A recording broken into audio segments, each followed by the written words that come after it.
Well, I made my way to my favorite example. You don't have to raise your hand, but if you can, if you raise it, I'll feel good about myself. How many people know Ayatul Kursi? Ayatul Kursi. The last example of the evening I want to share with you is Ayatul Kursi. Okay, we're going to recite it together. أعوذ بالله من الشيطان الرجيم. الله لا إله إلا هو الحي القيوم لا تأخذه سنة ولا نوم له ما في السماوات وما في الأرض من ذا الذي يشفع عنده إلا بإذنه يعلم ما بين أيديهم وما خلفهم ولا يحيطون بشيء من علمه إلا بما شاء وسع كرسيه السماوات والأرض وهو العلي العظيم. Ayatul Kursi is made up of 9 sentences. Ayatul Kursi has 9 sentences. I'll walk you through them. Allahu la ilaha illa huwa al-hayyul qayyum, number 1. La ta'khudhuhu sinatun wa la nawm, number 2. Lahu ma fis samawati wa ma fil ard, number 3. What's number 4? Man dha alladhi yashfa'u 'indahu illa bi idhnihi. That's number 4. يَعْلَمُ مَا بَيْنَ أَيْدِيهِمْ وَمَا خَلْفَهُم, number 5. Then وَلَا يُحِيطُونَ بِشَيْءٍ مِّنْ عِلْمِهِ إِلَّا بِمَا شَاءَ, number 6. Then وَسِعَ كُرْسِيُّهُ السَّمَاوَاتِ وَالْأَرْضِ, number 7. وَلَا يَؤُودُهُ حِفْظُهُمَا, number 8. وَهُوَ الْعَلِيُّ الْعَظِيمُ, number 9. 9 sentences. The first sentence is Allahu la ilaha illa huwa al-hayyul qayyum. It's a beautiful sentence which ends with 2 of Allah's names. What are those 2 names? Al-hayy, al-qayyum, the living and the source of all establishment. Everything stands and exists and is maintained because of Allah. What's incredible is that the last sentence, sentence number 1, has something in common with sentence number 9, which is وَهُوَ الْعَلِيُّ Azim. How many names of Allah in the last sentence? 2 names of Allah in the first sentence, 2 names of Allah in the last sentence. Okay. What's the second sentence? Before I go to the second sentence, let me tell you something about security. Security guards have a very hard job. You see those British guys that wear the funny hats at the towers? That can't smirk? It's a hard job. And one of the best jobs for college students. But if you get a if you're in security, you have to sit in your booth. You have to stare at the CCTV for hours and hours. And does it move? It's the same picture. And you have to look at it for 12 hours, 8 hours. It's the most exciting thing you've ever done in your life. What tends to happen when you're guarding something? You tend to get sleepy. You tend to get tired. When you're guarding something, you tend to, you'll see, of course you don't watch movies because you're very religious, but, but in movies, they have these things called movies, and then sometimes they have an action movie, and the guy is trying to get inside a place, but it has a security guard, but the security guard is, so he grabs him, and he gets inside, because the security guard's getting sleepy, you understand? Okay. Allah Azza wa Jal says about Himself, لا تأخذه سنة ولا نوم. Drowsiness. Drowsiness happens when you're tired. Your eyes start kind of closing a little bit. You're not sleeping, but you're kind of half sleeping like that guy over there. I'm kidding. But you're half sleeping. That's sina. And of course, what happens after that? What's the next step? No. First comes sina. Sina is like, when you go to Jumu'ah, and the khatib says, Inna alhamdulillah, alladhi nahmaduhu, like that's sina. Okay? By the time he gets to, Ayyuha al-ikhwatul kiram, that's naum. Okay? That's naum. Okay, so you know the difference between sina and naum. Drowsiness and then sleep. Okay. This is the second sentence. The second sentence is, these are things that creation has. Creation gets tired and it starts getting drowsy and eventually it falls to sleep. Or sometimes you tell yourself, no, I'm just closing my eyes, but I'm not sleeping. Okay, let me just close my eyes for a second. You're gone. You're finished. Okay? Now here's the thing. I know something about Sina and Noam because I'm a teacher by profession. Right? So, being a teacher is, you might as well do a PhD in sleep sciences or sleep studies, because you see students like, you know how people check out of a hotel? You can see their brains checking out. Like, in the middle of a lecture, like.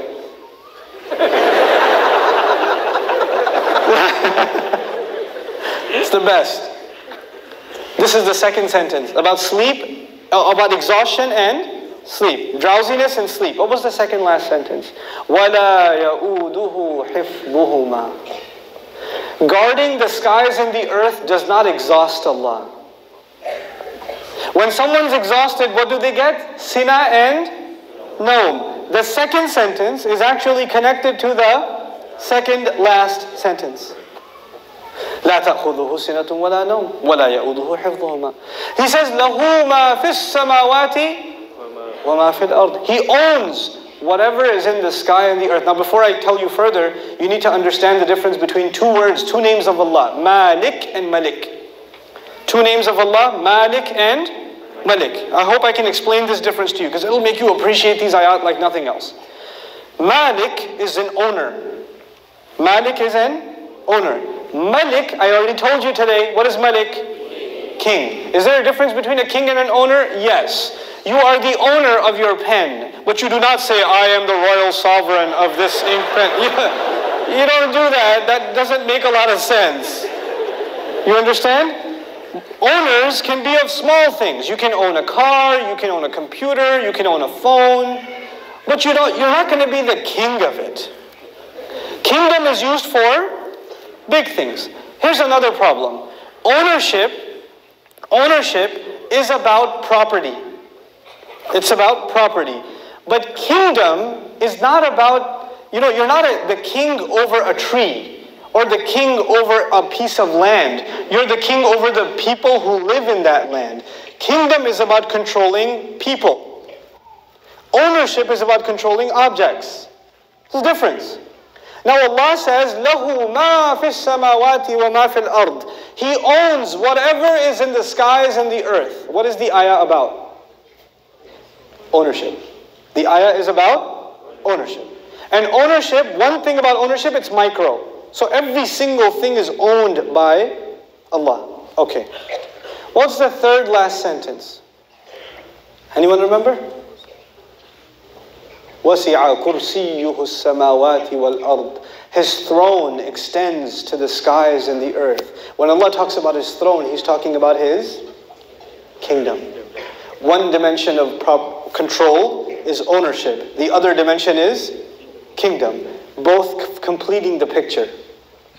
Because if you're just an owner, you're not a king. And if you're just a king, you're not an owner. And by the way, let me tell you the difference also. Nowadays in some countries we have kings. You can be the king of an island. But does that mean you own everything in that island? No. Allah is the owner of all things and the king of all things. Both of them are necessary. Just because you own, and by the way, it could be that somebody owns all the property, but they're not the king. Is that possible? They own the property, but the king is someone else. So they have property ownership, but somebody else has authority. Or somebody has authority and no property ownership.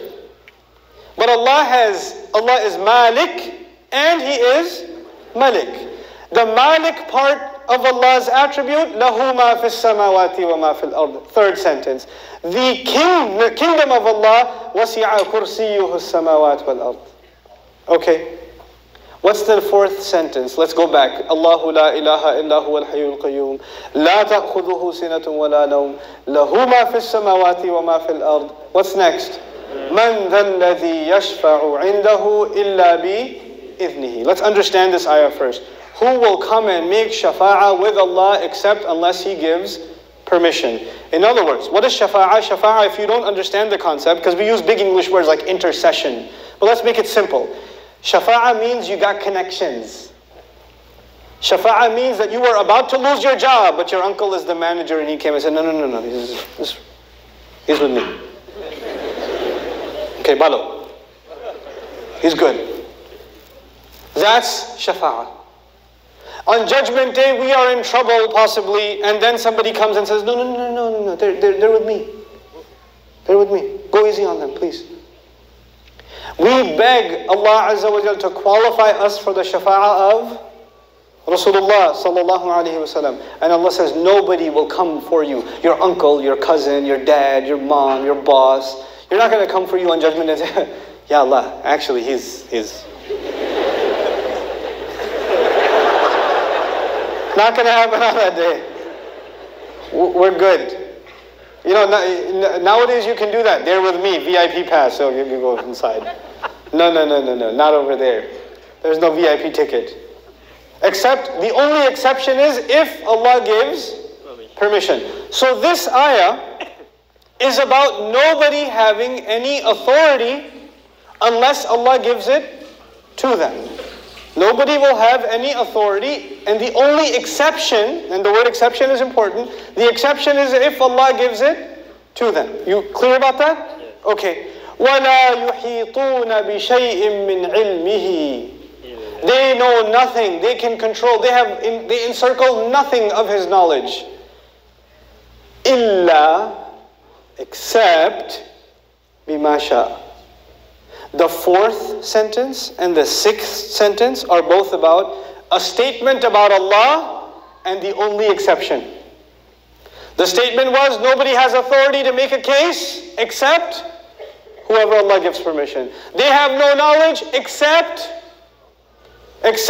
whoever He wants to give knowledge to. Otherwise they know nothing. وَلَا يُحِيطُونَ بِشَيْءٍ مِّنْ عِلْمِهِ إِلَّا بِمَا شَاءَ. The fourth and the sixth sentence are correlated. The first and the ninth, the second and the eighth, the third and the seventh, the fourth and the sixth. What's left? Middle sentence?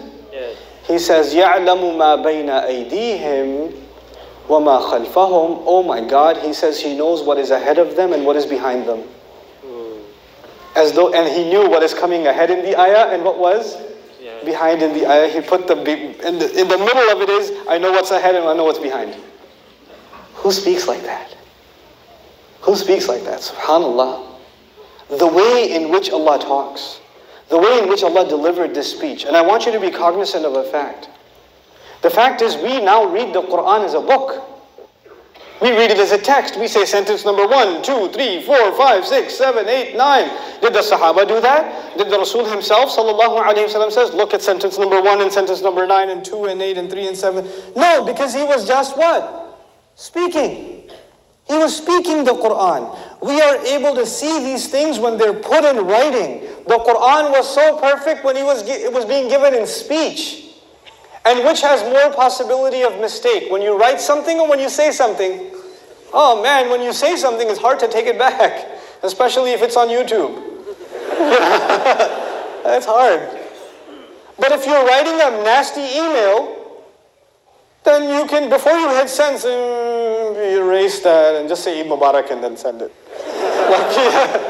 You have a chance to take it back. But when you're saying something, it's done. There's no room to edit. There's no room to fix. Allah Azza wa Jal revealed this Quran not in writing. He revealed it in speech. He revealed it in speech. You know, I've sat with linguists, non-Muslim linguists, and I've shared some of these things with them, and they refuse to believe that the Quran is spoken. They refuse to believe it. They say it has to be written. It can't be spoken. I was like, you're right, it is written, just not in this world. It is written. You know, it's fi lawh al-mahfuz. It is written. But it was given to Rasulullah as speech. So